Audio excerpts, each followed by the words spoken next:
What's up? Welcome back to Nowstalgia. Dave here with a review of Childish Gambino's fifth album, Bando, Stone, and the New World. And this album is significant because Donald Glover has said that this is his last album under the Childish Gambino name. It's still a bit unclear if he plans to make much music moving forward, perhaps under his own name, I would imagine, probably not under a new stage name.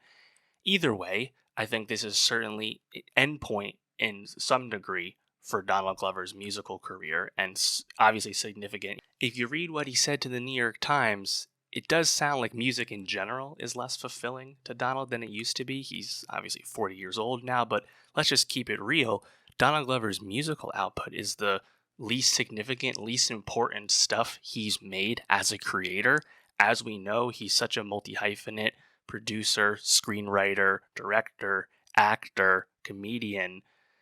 Music was part of that, but it seems to be, I think, rightfully on the back burner. None of his music is as significant as his work on Atlanta. And frankly, this year on Mr. and Mrs. Smith, primarily as an actor, but also as a producer, he once again showed how great he is, and that's part of his big Amazon deal. So I don't know, man. Like, I am kind of cool with this being the last of Donald's music.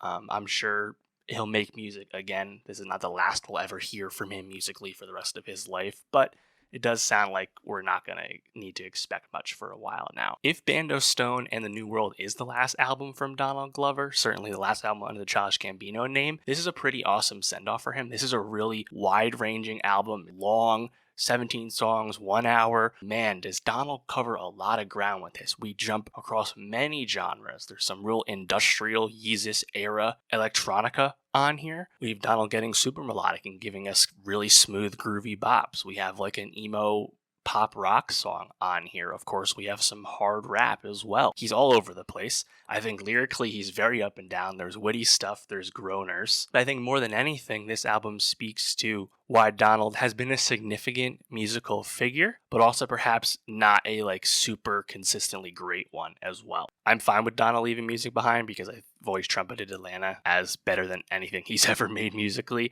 That being said, I think this is a solid end spot for him, honestly. I think my feelings on this were kind of honed when Donald re-released the 31520 album from 2020, quote, finished now as Atavista, and I don't think many people cared that much. That was an album that came across as, unsurprisingly, unfinished, but also really up and down all over the place. Nothing super spectacular. The finished version didn't really change that, And it's just not as exciting, the music, as his other work. That being said, let's just get into the actual music here. Like I said, I think it's all over the place, but still versatile in its own regard. Right off the bat with Hearts Were Meant to Fly, with all the crazy special characters and numbers making the title. That's where you get the Yeezus, style, industrial, electronica rap. Little baby voice in there, Donald flexing, lots of switch ups, lots of pitch changes. It's really all over the place. The song Lithonia, you almost have church organ and alt rock guitar on that one. Survive featuring Chloe Bailey. You have, I think, a really fun rap flow from Donald, new verse, old flow, to use his words. Fun bar with my son watching Bluey like we both crip. He's still got it sometimes.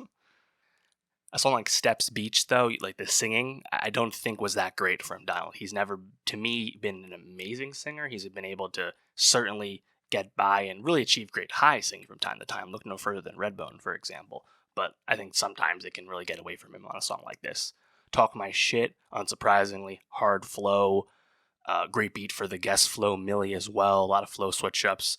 I think the lyrics from Donald, though, are pretty whack, all over the place on this, just kind of non sequiturs, saying random shit, honestly. Got to Be. I love the singing from Donald on this, the I Don't Know Why part specifically. Some fun distortion throughout this song as well. The Don't Stop drop, a la French Montana's Pop That, makes its presence felt. The song Real Love, I think this is one of the clear highlights on Bando Stone. This song is great, very groovy, fun melody, good hook from Donald, great singing, some background vocal accents on this. This one's very easy to revisit. I quite enjoy it. In the Night, featuring Georgia Smith and Amory, who was also on Talk That Shit. Solid duet, steady rhythm. I kind of would have liked more fireworks between a Donald and Georgia song, to be honest. Another big highlight on the album is Yoshinoya. Very subtle beat, but also menacing, almost like a light drill vibe. Anyway, another hard flow from DG. And I don't know, kind of like a J. Cole line, but also a line fitting of his age. You fucking these hoes, I'm fucking my wife. I can go either way on that one, honestly. You have the Apple stock line in terms of selling Apple stock to buy a farm. Specific. We'll give it to him. Also, bemoaning the death of the blog era in rap, which of course is very old news at this point, but I as someone who participated in the blog era, I appreciate that kind of reference. Can You Feel Me, featuring Legend. That will, of course, be Legend Glover, Donald's, I believe, 7-year-old son.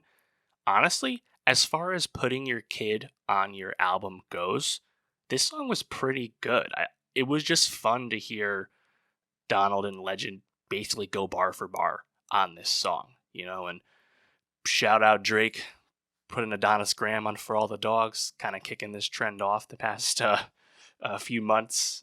I didn't hate it, honestly. I thought it was pretty fun. No Excuses, featuring Ludwig Göransson. Of course, Ludwig, a former big-time collaborator with Donald years and years ago, who, of course, has now become a master film scorer and composer in his own regard. Ludwig's only on a few of these songs this time around. That song, though, No Excuses, it's 7 minutes long. I think the singing's pretty bland, pretty washed out. There's these long sections of just keys and drums, and there's chanting, there's saxophone. Ends with, I think, nighttime crickets. I don't know about this one, man. This one kind of droned on for me, to be honest. Cruisin' featuring Yeet, just fun to hear Yeet on a song with Donald. I don't know if they have, great chemistry per se, but I thought Yeet brought it in terms of doing what he usually does. We Are God, kind of a weird one in the context of the rest of the album, but then again, it's kind of been all over the place, so not the biggest deal. Tribal processional drums really setting the mood right away on this one. The vocals, though, kind of hushed, kind of unintelligible at times from Donald. Not the best vocal performance, if you ask me. Running Around, featuring Fouché. This song is really out of nowhere. The fourth to last song on an hour-long album, and it's Donald's like, hey, let me make an emo, light alt rock song out of nowhere. Speaks to his versatility, though, that he's able to kind of fit that song pretty well. I thought the performance was good. It's pretty fun, especially if you like that kind of music. And then he follows that up with, to me, the best song on the album, Dadvocate. It's when you see that title, you might come across as, oh, this is going to be cringy as hell, or this is going to be super preachy, or the love letter to my kid, or whatever it might be, right? Or kids. He has 3 kids, I believe, now. But no, Dadvocate's a super smooth, groovy bop. This is the closest I think this album has to a true banger, to be honest. I didn't expect it to be this type of song, to be honest, but I love this song. It's definitely my favorite. This album is, apparently a soundtrack to an upcoming film or short film that Donald has made. A lot of the songs have outros where there's spoken word in terms of Donald speaking to someone else, and it's almost bookending scenes and stuff. Apart from that, it doesn't really come across as much of a soundtrack per se. Perhaps those vocal drop-ins will make more sense when we see the film itself. But yeah, I think honestly, Bando Stone in the New World, this is very much the Donald Glover musical experience, the good and the bad.